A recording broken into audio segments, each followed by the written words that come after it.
Welcome to another episode of the Get Back Coach, presented by Apollo Media.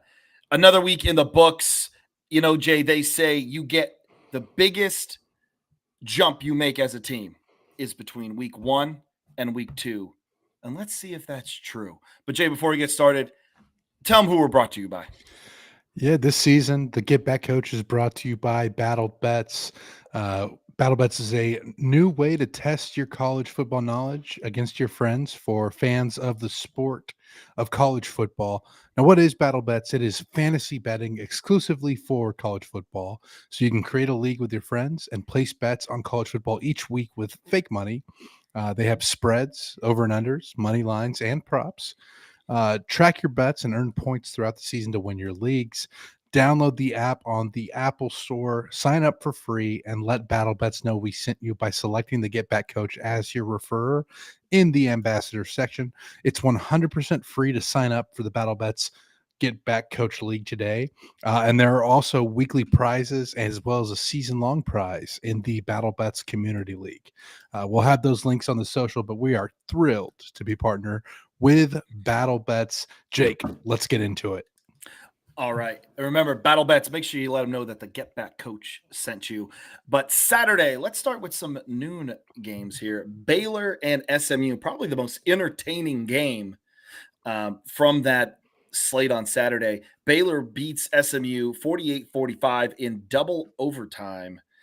Jay, Sawyer Robertson, 3 straight games over or passing for over 400 yards.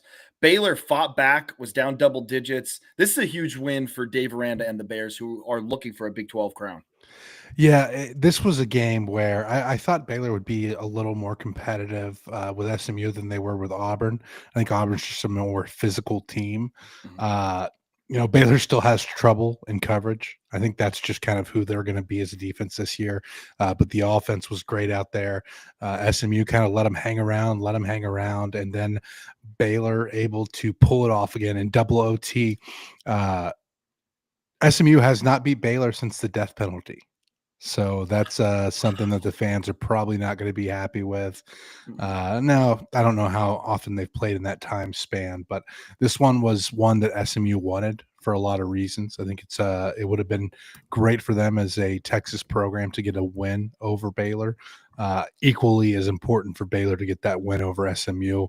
And I think some of the panic button that was pushed over Dave Aranda after week 1 with the Auburn loss. I think they're kind of back on like, hey, this is still a very good offensive Baylor team. The defense has flaws, but I mean, this is an offense that's good enough to compete. And anytime you can put up points like this, you have a chance. Yeah. Jay, that is Baylor's 14th win in a row, dating back to 1989. Okay. SMU's last win was in Waco in 1986, and Baylor has won 14 straight since then. Now, I'm a little disappointed in Baylor's defense. Again, Dave Aranda, I thought they would be able to figure it out, but being in the Big 12, this looked like an old school Big 12 game. And I think Baylor's going to have to outscore people. Now, granted, SMU's offense is nothing to sneeze at. Like that's a pretty good offense, but I think Baylor with that win has kind of gotten their feet back under them, and almost like a statement of, hey, listen, this is supposed to be, or this is one of the top teams in the ACC. We are still going to push for this Big 12 crown. We're still going to be okay. So I think it's huge for them to get that win. And some awesome, like there were some great catches in this game too. Both teams, some spectacular catches. Yeah, a lot of talents on the offense side of the ball, and they have some good players on defense too. Just neither squad has been able to put it together. But again, big win for Baylor to kind of get their feet under them. SMU is going to have to go back to the drawing board now to try to get their feet back under them. Yeah. But moving on, Iowa at Iowa State, El Assico, the Cyhawk, whatever you call it. This game between the Cyclones and the Hawkeyes kind of played out exactly how we expected. Very low scoring, plodding rock fight of a game. which I personally love to see. I know it may not be for everyone, but I love it. Mhm. Iowa just still not able to kind of have those explosive offensive plays.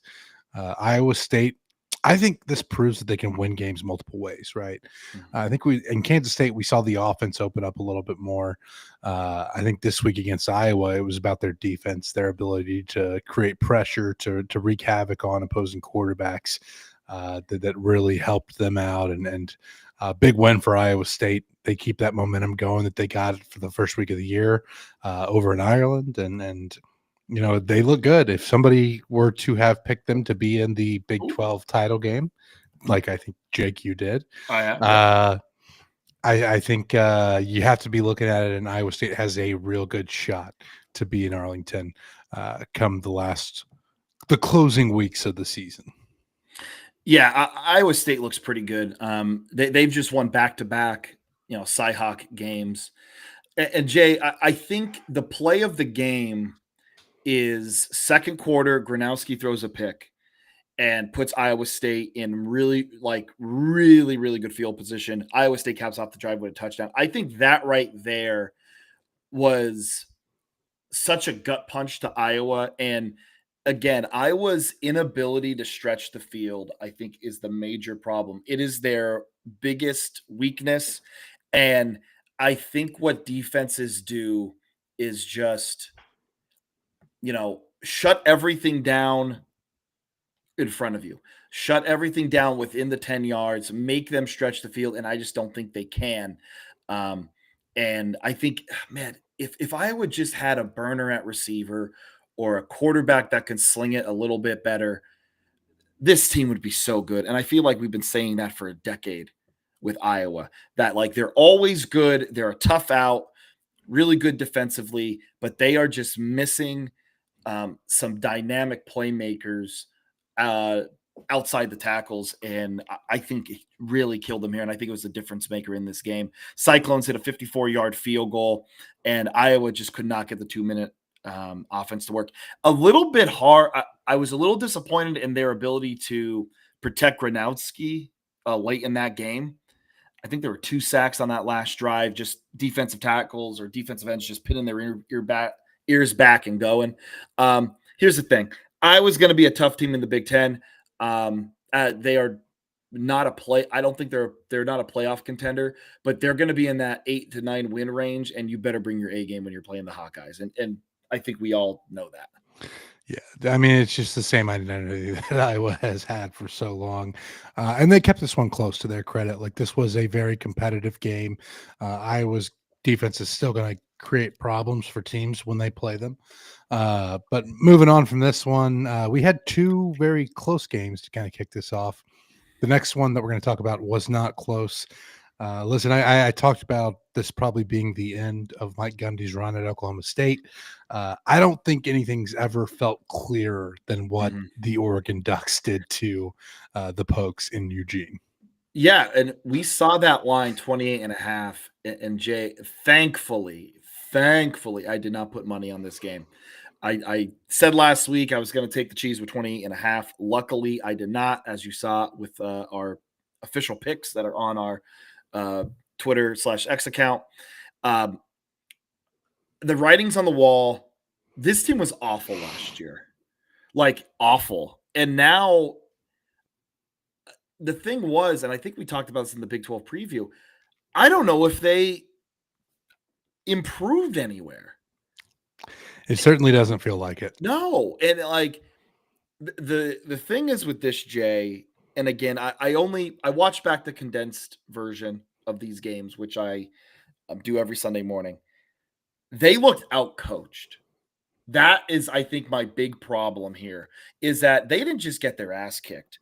They they weren't even on the same planet as Oregon, and it looked like missed assignments to me. And then they just gave up. And I it kind of looked like that. Was it the last game of the year? Did they get they got smoked by Colorado, correct? I think so. It looked like that. And I just think Mike Gundy, for as well as he's done we said, okay, this is the year this is the time where Mike Gundy, it's when you count him out is when they make a splash again, and it's not happening. Jay, I don't want to take any credit away from Oregon because they look spectacular, and I'm very nervous about that game in 3 weeks. But Oklahoma State might be the worst Power 4 team in the country. They're close. Yeah. I mean, we'll see that there's a couple others in there, but this team looks absolutely lost. And so, Jay, how long before Gundy's fired? I don't think he makes it out the season, to be honest with No. you. Oh, Maybe no. they do cut him some grace just because he's an Oklahoma State guy and he's been there for forever. But I mean, I have to think that, once the Big 12 slate starts, you'll lose a couple of those games, and I think it's sayonara. I think Gundy's gone.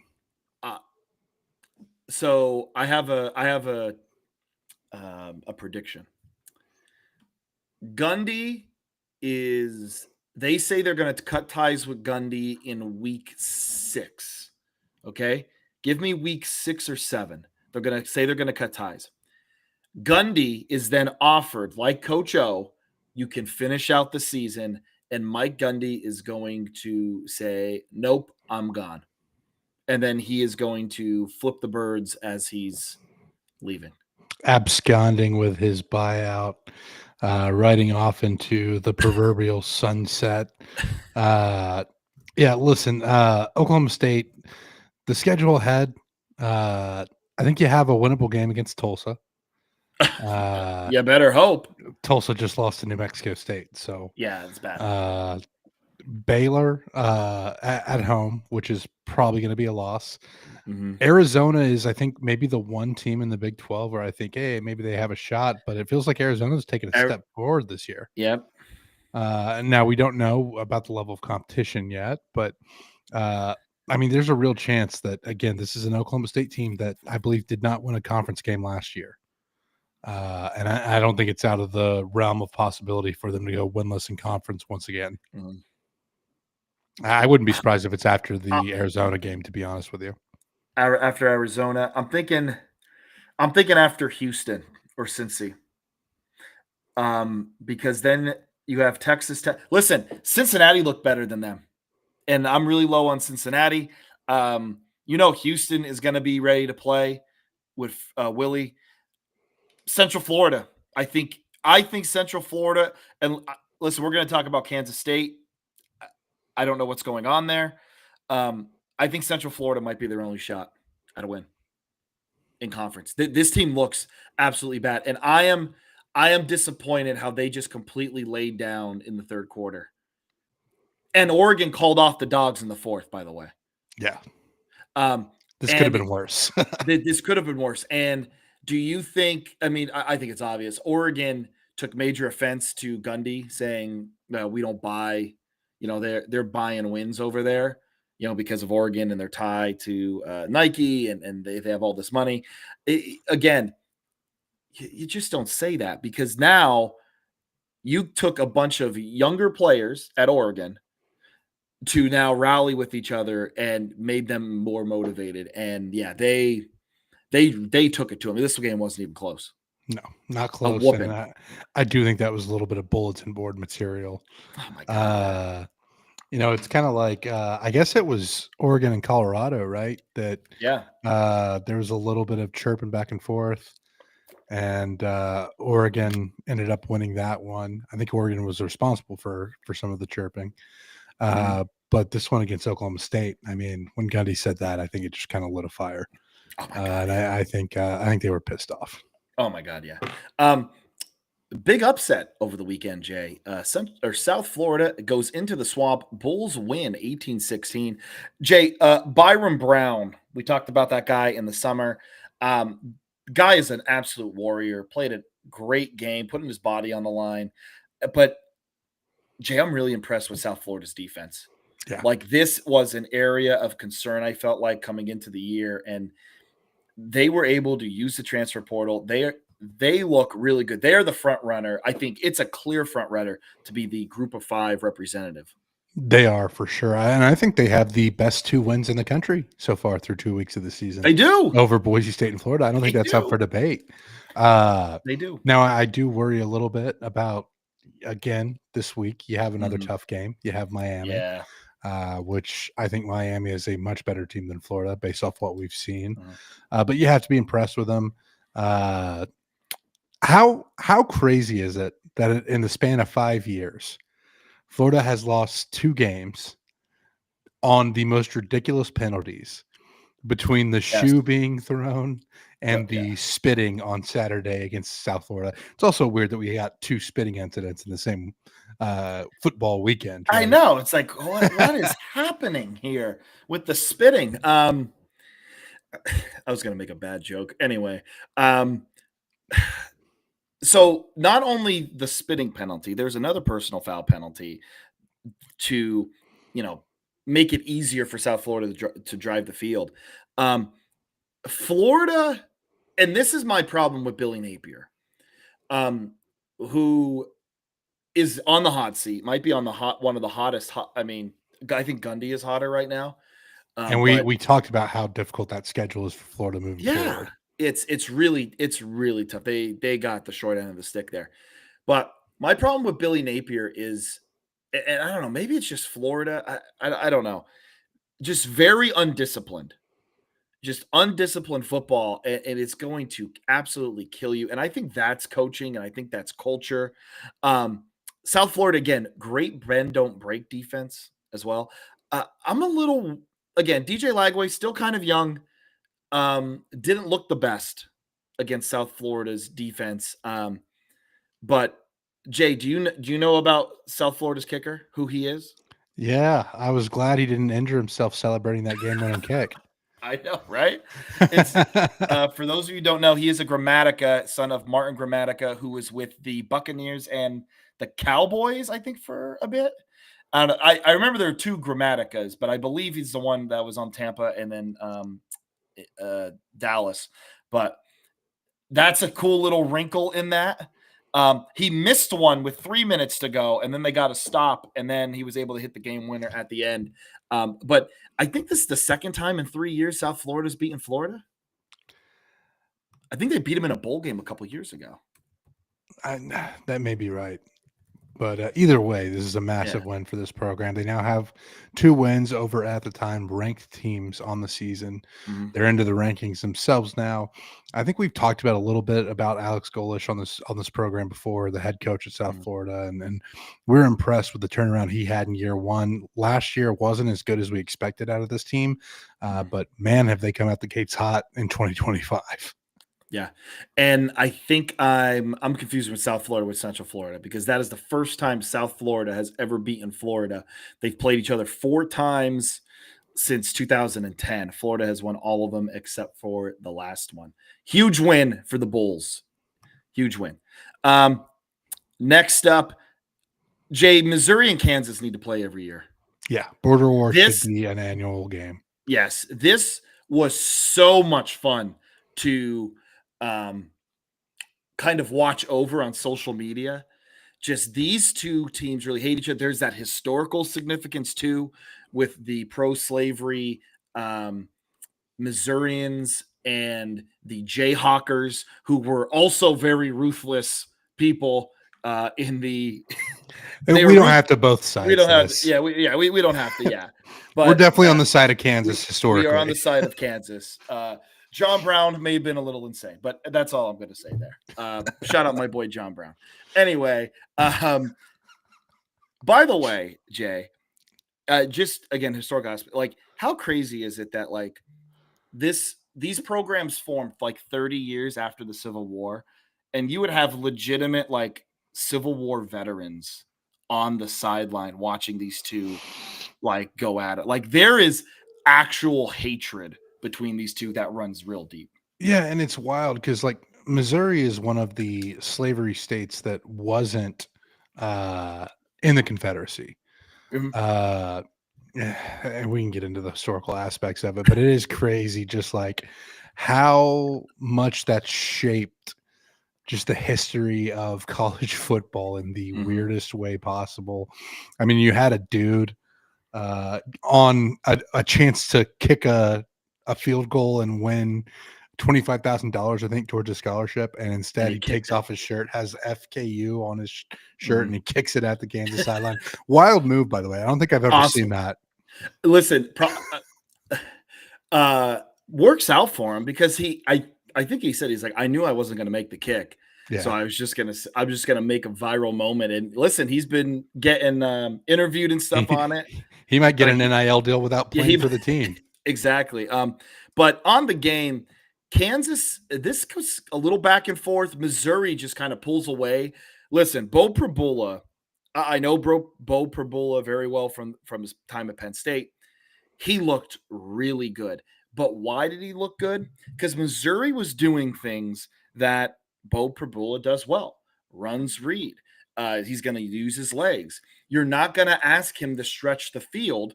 You get a lot of crossing routes, a lot of just easy one read throw type of stuff. And Kansas, listen, their Achilles heel is going to be their defense. They have a really good offense, but their defense is going to struggle at times. And Missouri, again, Bo Prabula, great job. The running game looked really good. Mizzou puts the dagger in them a little bit late, but yeah, great football game, great rivalry needs to be played every year. Agreed. This is one of those ones where you really hated to see it go with realignment. I think it's right Mhm. up there with backyard brawl as far Yes. as just like the pure hatred expressed Hmm. on both sides of it. Uh, I would love to see Missouri and Kansas play every year. I just always think back to 2007, I obviously know. one of the greatest years in college football. But Chase Daniel and I believe it was Todd Reesing going back and Mhm. forth. Yeah. Those two programs. Just a lot of fun when they're playing each other on the field, especially when both of the teams are good like they are this Mhm. year. Oh yeah, absolutely. And um, we're gonna go to the primetime games now. Oklahoma beats Michigan 24-13. Jay, this was I hate to say it. This game was a little bit of a snooze fest. This was not the most exciting game. Oklahoma pretty much controlled it for start to finish. Michigan, their defense kept it close. Oklahoma wasn't able to finish drives. Um, Jay, John Mateer is very good. He is very good. He is a hard runner, very dangerous with his legs, a little inconsistent. He sails that ball a lot too much. This sidearm action he's going with. Again, I'm not a quarterback guru by any means, but I don't know. I just think his mechanics aren't as fine tuned. But I want to know your opinion on this because I think Oklahoma and Michigan, both of them, I think are a bit overrated, and I think that their logo is probably carrying that matchup more than it should. Um, I think Oklahoma is still good though. I think Michigan could be towards the end of the year. They have some things to figure out, but I think these were two teams that may be a little bit overrated. Yeah, and Michigan also has to work through their head coach being suspended. We got the Biff back. Oh yes. Uh, but Oklahoma, you talk about John Mateer being a little inconsistent sometimes. I agree with you there, but he's just so electric, so dynamic. Mhm. Honestly, he reminds me a little bit of a guy that I played with, and Johnny Mansell, just with Ooh, that's an his endorsement. with his ability to just create plays. Mhm. uh he's gonna make some dumb decisions sometimes. I don't know that he has the receivers to bail him out like Johnny did, right? Like you Mhm. don't have like the Mike Evans and Swope and Easy, like those guys to kind of help him out whenever he needs a big play. But it has added an element to this Oklahoma team that I think other squads have to adapt to. I think he's the best quarterback play they've had in a while. And I think that's going to be massive for this program moving forward. I do think maybe they're a touch overrated, but I think Mhm. at the end of the day, this is still Brent Venables' coach defense. I feel It like is they've improved very massively good. on that side of the ball. Uh, Again, Michigan kind of hung around in this one, but it felt like Oklahoma was just Mhm. the better team the whole time. It'll be interesting to see, what happens when they get into the SEC slate. kind of how they deal with those games going on the road to some places. Obviously, that's going to change the dynamic a little bit. Had Michigan at home, I think that helps them out quite a bit. And again, with Michigan, you had a young quarterback going into a hostile environment for the first time, right? Like this is not an easy thing to ask people to do. We saw Arch Manning struggle at Ohio State. Like your first big road start as a quarterback, you are going to have challenges. It's going to be tough. You're probably not going to look good. We go back to that CJ Stroud game at Minnesota, right? So I think Michigan, like you said, to your point, could improve as the season goes on. We'll see. But Oklahoma, for me, this game moved them maybe up a tier in the SEC. For me, again, they have to keep it going. They have to be consistent. I don't know if they're going to hold up to the full slate, but it's always good to pass the test against a very physical team. Oh yeah, and listen, Bryce Underwood, he's a true freshman, guys. Tough environment against a pretty good defense.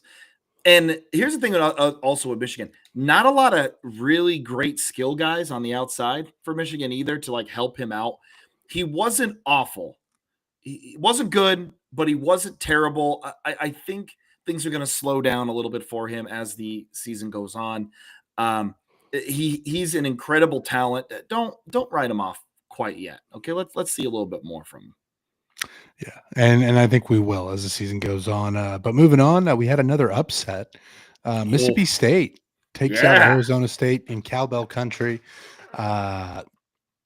Blake Shapen, what a ball to win this game.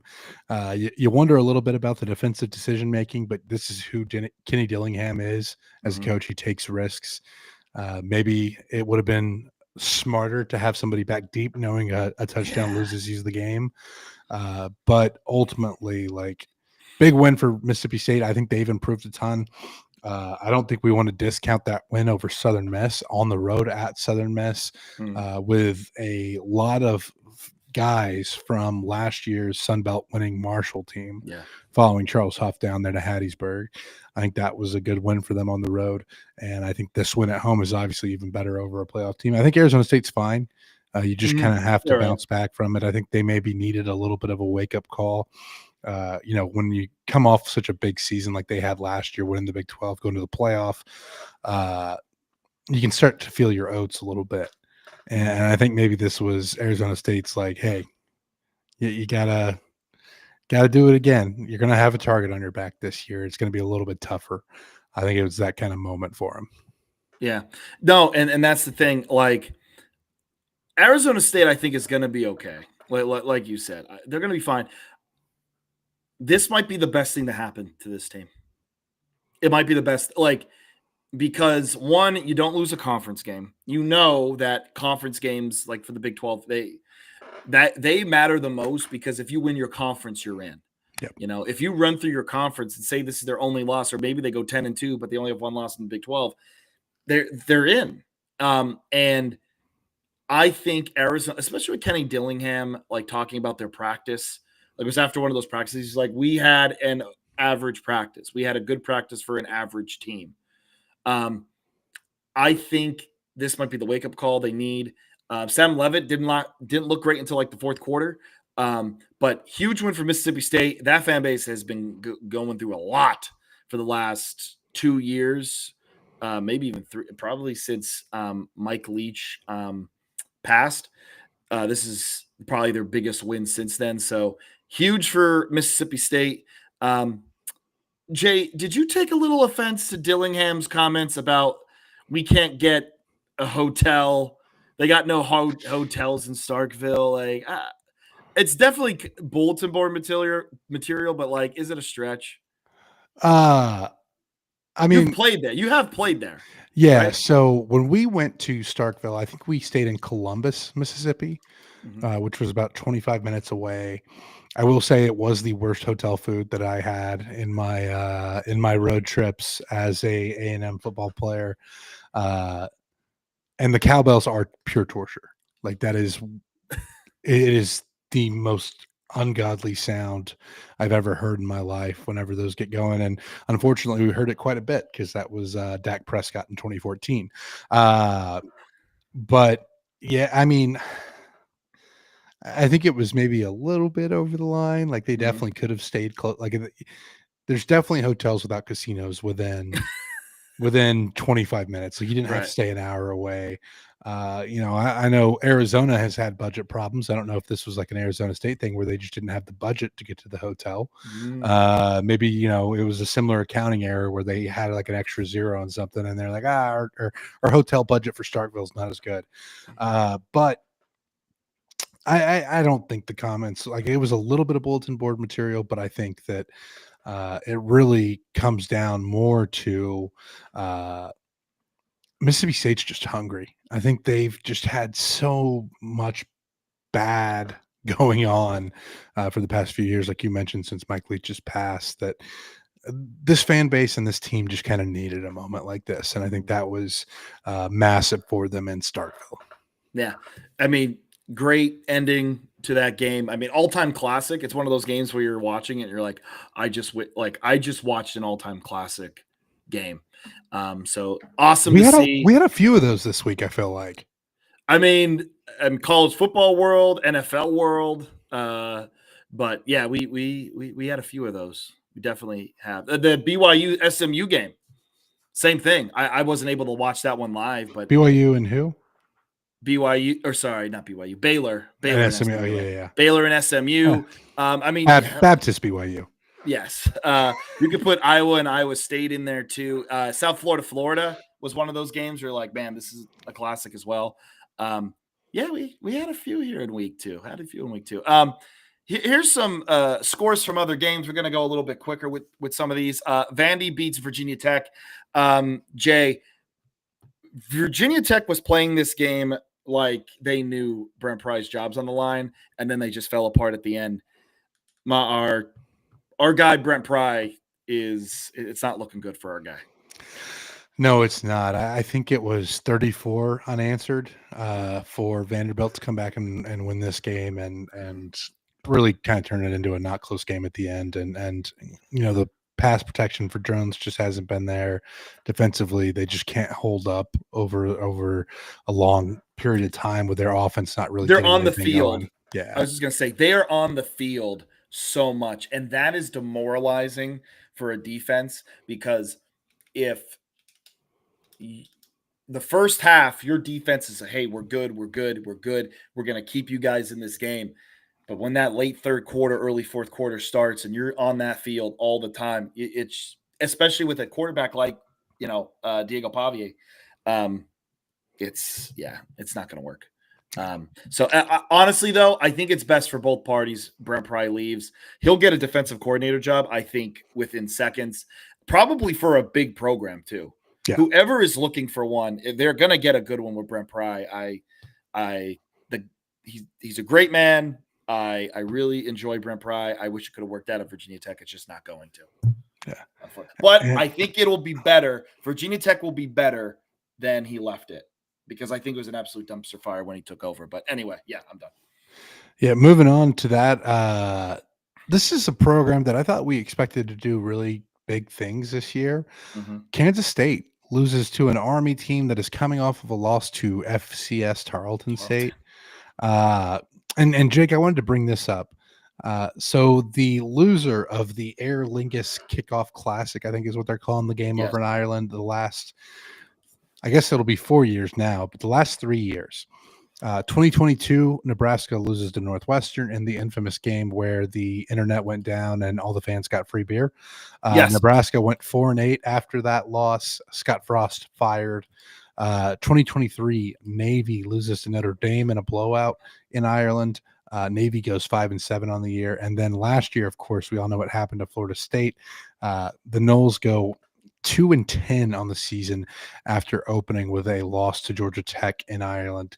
And it feels like Kansas State's kind of going along that same path. They have the loss to Iowa State. They nearly lose to FCS North Dakota. And then they do lose this week against Army. And it's just, it's not looking good for Kansas State moving forward. No, it's not. I I would love to see a study, like a psychological study on losing that first game because I don't know. Do you think maybe psychologically, like we're the first team that's 0-1. You have this terrible, you have to travel all the way back. So you're sitting in it and stewing on it of the loss. And it's taking you a little bit longer to get back in the film room. I, I don't know. Maybe you're starting a week earlier. Yeah, I don't know. Is there something? Is there something to this that the team that loses to in Ireland first ends up, I don't know, and ends up just tanking the rest of the season?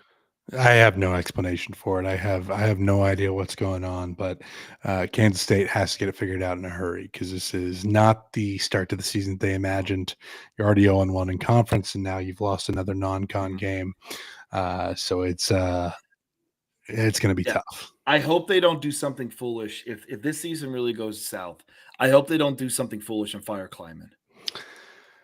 I I don't. don't think I I don't don't think think they that will happen. will. No. No, I think Kansas State, with all the years of Snyder, I think they realize, hey, they're this is an outlier. Like Kleiman will be fine. He'll right the ship eventually, but this year is just not looking good for the Wildcats. This is looking like Kansas State in the '80s. Yeah. Kansas State, you Yeah. know. Let's talk about some other stuff here. Toledo murders Western Kentucky. Uh, it was 45-7 at one point. The score is actually closer than what it probably was. I'm surprised by this. I mean, listen, I know Toledo's good, but I really thought Western Kentucky was going to be a lot better than this.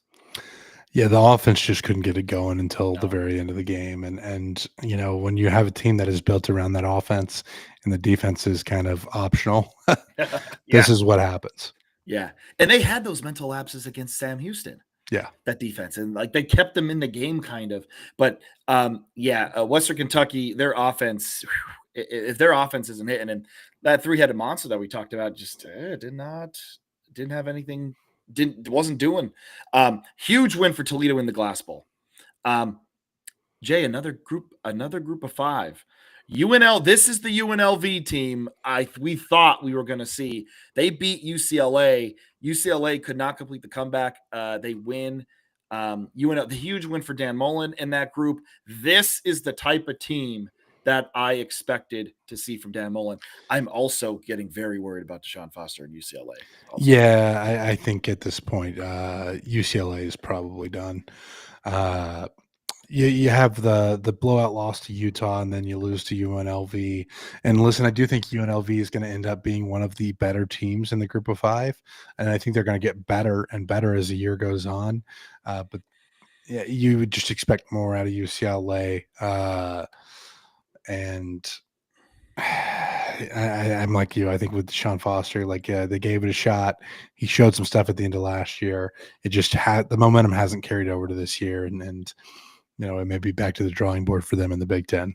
And Nico also not looking great No. either, which is yeah. Listen, I wanted the Deshaun.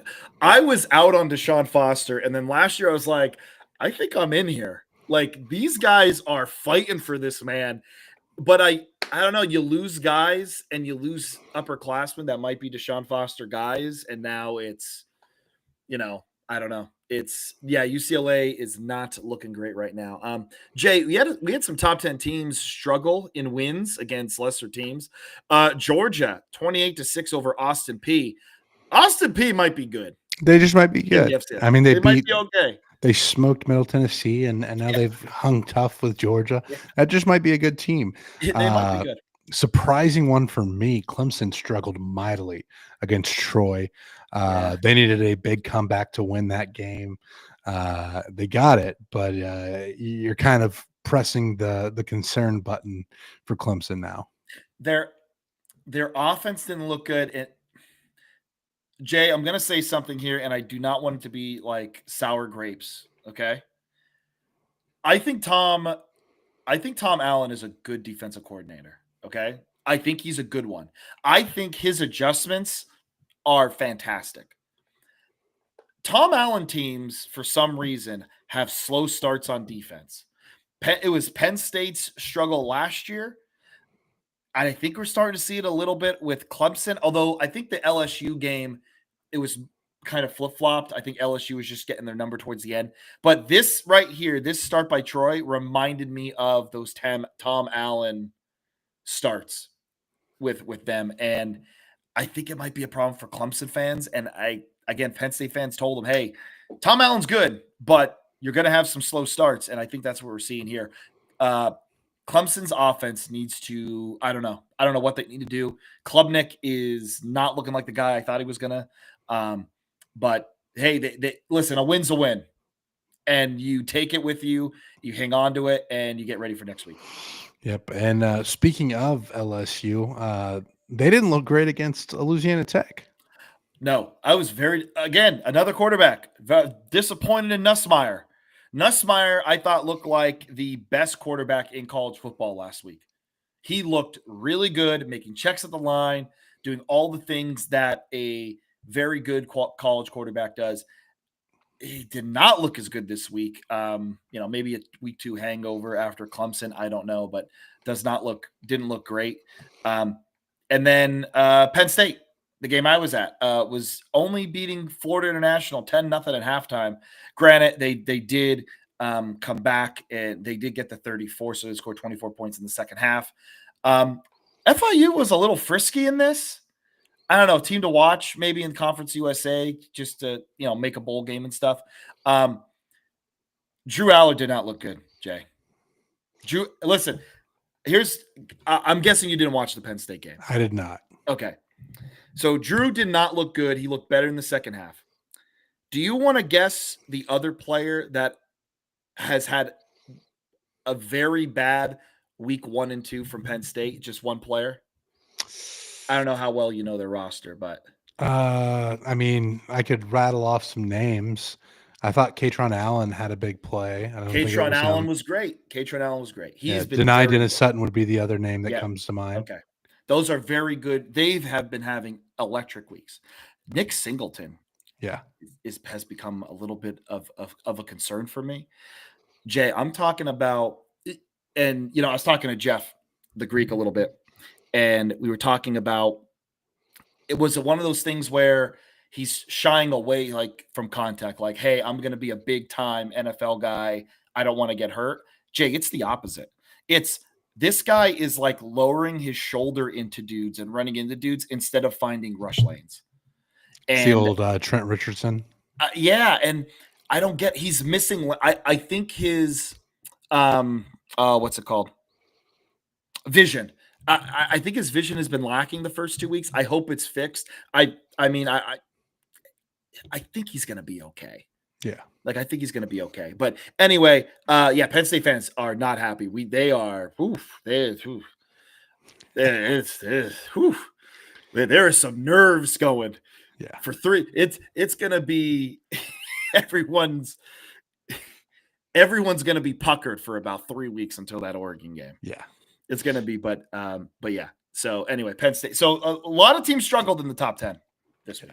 You know who else wasn't happy with their team after a week 2 game is Fran Brown at Syracuse. Syracuse did make the comeback to beat UConn. I think UConn's a good team. I think they're better than what people think. I think they're better than what people think. Yeah, I mean, if UCLA does move on from Deshaun Foster, maybe they bring Jim Moore in. I don't know. Yeah. Could that work? I don't know. Did we do this? Did we do this before? Did this happen before? So Jay, I think the running the team after the game is one of those things that's going to be shown in high schools all across the country. And I'm going to be honest, I absolutely hate it. 100%, absolutely, positively hate it. You are at a college level. You take care of that behind closed doors. If you want to run your team at practice, run them until the cows go home. Okay. I think that is a humiliation thing. I think it's going to hurt them recruiting, and they're doing decently well on the recruiting trail. I think that hurts them in that aspect. And I just think that's a very emotional move for a head coach at that caliber to make. And I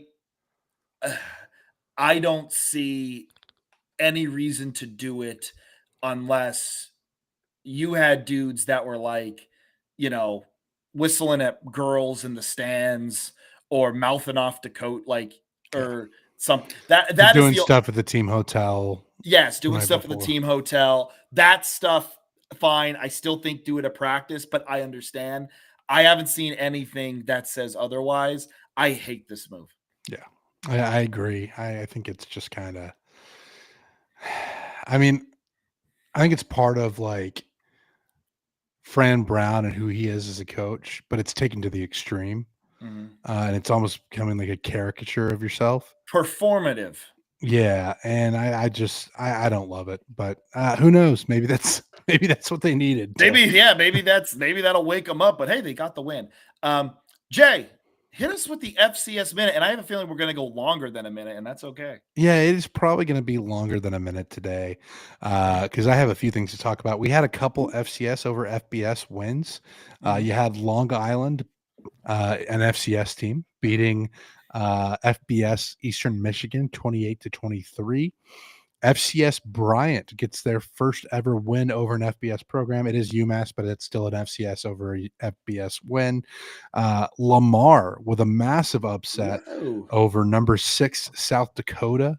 Uh, Lamar was, I think, a 17.5 point dog going into this one. Okay. So big win for that program. They're coming off a Shout out our friend Micah. yeah, it just means less, the It just ACC means less. account. Uh, and then you had an absolute banger of a game that we talked about going into this week, ended up living up to expectations.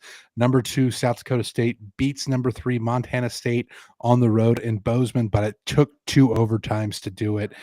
Just an absolute classic of a game. Wouldn't be surprised to see both of those teams make long runs into the postseason later this year. We also had a game that was kind of close to being an FCS over FBS upset. Northern Colorado almost pulled off the upset over Colorado State. Colorado State needed a last-second touchdown pass from, I believe it's Fowler Nicolosi, the quarterback at Colorado State, to get the win there. That would have been huge. But then we move on to this week's biggest game of the week in the FCS ranks. Number 17, North Dakota at number 7, Montana, Washington Grizzly Stadium, the mecca of FCS football. Going to be an absolute banger. Tune in if you have a free screen available, Mhm. 2 p.m. Central Time on ESPN Plus. Definitely going to be a game you want to watch. Yeah, absolutely. And Jay, we get into our week 3 preview. Friday night is when the premier games start. On Thursday, NC State does play Wake Forest. And Jay, I will say that is a game that I know we're going to skip over it, but that is a game when it's April, May, you will be begging. You'd be begging to watch NC State at Wake Forest. But we're going to go to Friday night, Colorado at Houston. Houston is a 5.5-point favorite, over under set at 43.5. I'm leaning over here, but I really like Houston to win this game, but I think I'm leaning over. Houston's defense has looked pretty stout in the first 2 weeks of the season. Now, you played SFA and Rice, not exactly two teams that are going to light it up offensively, but I really think that's just the identity of this Woodley Fritz coach team is going to be a tough defense. The other piece of this, so I talk about elevation being a factor for teams going up to Colorado. This game is in Houston. It's not going to be easy for Colorado coming down to the humidity in Houston. It's going to be in the 90s at TDECU Stadium. Going to be a hot one for Colorado to deal with. That can zap you in a hurry. Trust me, I am very familiar with this heat here in Houston. So that's going to be an interesting. I like Houston -5.5 in this one. That's what I mean. I'm definitely leaning on a Houston win, 5.5. Over the field goal is always a little tricky. I'm leaning over. I might go. This is going to be like a game time decision. I'm going to see what this one is, but I am definitely leaning Houston here. Kansas State at Arizona. Jay, Arizona is a 1.5-point favorite. Over under set at 45.5. Not touching this one. I need to see Arizona gets better competition, and Kansas State. I need to see if the curse is real. And I think if they lose this game, the curse is very much real that we talked about. But I just need to see a little bit more out of Arizona. I think they were pretty disappointing last year. Is this Arizona team actually going to be competitive in the Big 12 this year, or have they just been better against lesser competition? The unluck of the Irish. Hey, Ooh, it's the unluck. it's There like we go. the straight to Disney movie where the kid has the bad luck Yeah. and he turns into a leprechaun. Yes, You and remember that one? he has the basketball. Yeah, I think it's basketball. They play I think it basketball, was and called The Luck of the Irish, I actually, think it now was that I called think Luck of about the Irish, and he sends the one guy to Lake Erie. He goes to Lake Erie. It's the only time I heard someone reference Lake Erie in a movie as a child. But anyway, I think I don't like this game at all. I hate it so much. I really hate it. I, I'm thinking Yeah. over 54 and a half. I think that's the one we got, over 54 and a half. Saturday, Clemson at Georgia Tech. Georgia Tech 3.5 point dogs at home. Over under set at 53 and a half. I'm thinking under. I'm thinking about the under here. Yeah, the way that the Clemson offense has looked the first year, I think was it Antonio Williams? Is that their receiver that was supposed to be Yes, having a big year this year? I believe I it think the was. loss of him to injury has hurt Clemson more than we perhaps thought. I think that's part of why their offensive struggles are as Mhm, big as they are. But it's tough, right? Like, I also wonder about Georgia Tech. They're just one of those teams that's going to be scrappy no matter who they play against. I mean, we saw it with the game against Georgia last year. mhm. This is a scrappy, hard nosed team. Uh, I think Clemson wins by a field goal. I'm going to take Georgia Tech to cover. Ooh, okay. Like it.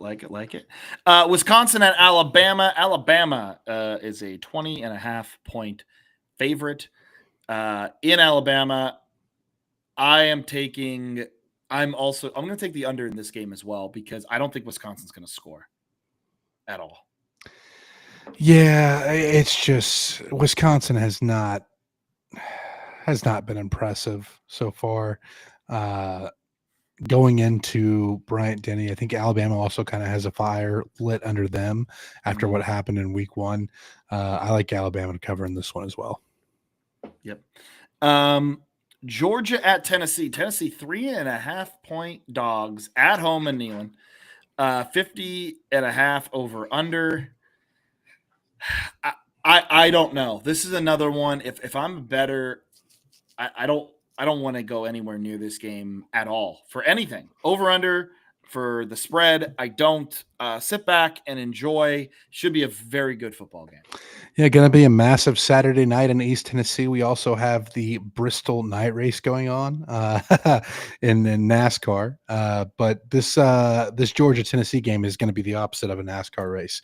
It is not going to be fast paced. Although a race at Bristol, it might be just as physical. I think these two teams are going to go at each other. I just don't trust Tennessee this year. Yes, they got the win over Syracuse, but I just the offense just feels like it's missing something. It looks like I feel like Tennessee is just incomplete this year. I like Georgia to cover. Yep.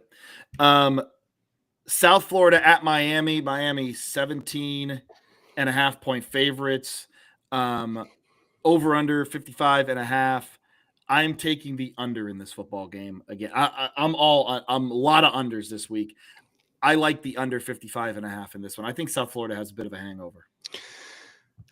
Well, it'd be a 2 week hangover if they do have one between the Boise State Yeah. game and the Florida game. I think it's more just the physical toll of playing two very physical teams back to back. I like the under in this one as well, but I think Miami. If I had to pick one way or the other, I would take Miami to cover. I'm not fully taking that here, but I like your pick of the under because I Yeah. think the USF defense is going to keep the Bulls in this one, but I don't think they're going to be able to get much going offensively. Yeah. Florida at LSU. LSU 9.5 point favorites at home in Death Valley. 48.5 over under. Again, this is one I would stay away from. I don't know if Florida's going to come out inspired. I don't know if LSU might be a little like, again, LSU's very good, but we saw Clemson have their struggles. So I'm not sure how great LSU is now. I just don't know enough about these teams. I don't know what Florida is. I don't know what LSU is. I don't know. I would say stay the hell away. Yep. I'm echoing everything you say. I think LSU is just a little bit better everywhere, and I think they win this game. But I don't trust them enough to take that 9.5 points. No. And then the game that I will be at, the backyard brawl. Pitt travels to West Virginia. By the way, West Virginia, we have to mention, just lost to Ohio this week, which Ohio, Jay, better than what people think. This is a good MAC squad, but West Virginia cannot be losing games to Ohio. Don't care if it's on the road or not. West Virginia is a 6.5-point dog. And Jay, everyone is counting out the Mountaineers. Mountaineer fans, I think, are counting out the Mountaineers. They just lost Jaheim White, their best offensive player. Wouldn't it be something? I think Pitt, I think, is already looking like, yeah, put one down for us. We got them. We're going to take 3 here. West Virginia, I like West Virginia to cover the 6.5, and I might be sprinkling money line before this thing is even over. West Virginia to cover. I'm staying away from this game personally, but I am going to watch it because the Backyard Brawl is one of the best college football rivalries in the country, and I can't wait to see it play out on the field. But as far as picks, I'm not taking anything here. And now, Jay, your game. The prime time game of the week. Texas A&M traveling to South Bend, Indiana. Notre Dame is a 6.5-point favorite over A&M. Over-under set at 49.5. Jay, let's get the breakdown of this one. Yeah, this is an interesting one. A&M has played 2 Group of 5 teams to kick off the year. You played a UTSA team who I think is going to end up being a solid Group of 5 team. You have Utah State, who I think has one of the best coaches in the Group of 5 level in Bronco Mendenhall. The defense has been inconsistent for A&M. You still have some big playmakers. I mean, Cassius Howell with 3 straight sacks against Utah State on 3 straight plays to force him to punt was one of the greatest series I think I've ever seen for a single defensive player. The real story about A&M so far this year, though, has been how much more explosive their offense is. This is a team that struggled to stretch the field last year, and so far through the season, as young as it is, they are top 5 in the country in explosive plays. That's plays over 20 yards or more. Obviously, the additions of Casey Concepcion and Mario Craver in the wide receiver room have paid dividends. Both of those guys making big plays for the Aggies. A young guy in Terry Bussey stepping up in his sophomore season. Marcel Reed's development is a big story, and we really haven't gotten into the run game too much, although Le'Veon Moss had a good touchdown run against Utah State. That's not something they've relied on. The good thing with those new receivers is A&M's going to be able to keep opposing defenses honest. They can't just sell up for the run anymore because the receivers on the edges are able to make big plays, and they are yak machines, yard after catch machines. On the other side of the ball, Notre Dame, I think, is better at quarterback than people expected. I think CJ Carr already looks better than a lot of people thought. Obviously, you still have the rushing attack there. Jeremiah Love, I think, is still one of the best running backs in the country, but the offensive line for Notre Dame did not look as good as we expected against Miami. Is A&M's defensive line as good as Miami's? I don't think so, but I still think they have some talent there to be disruptive. On the defensive side of the ball, Notre Dame's still very solid. Again, I think A&M's going to be able to throw some different looks because his offense feels completely different than last year. It's going to be a tough one. You go into a hostile environment in Notre Dame.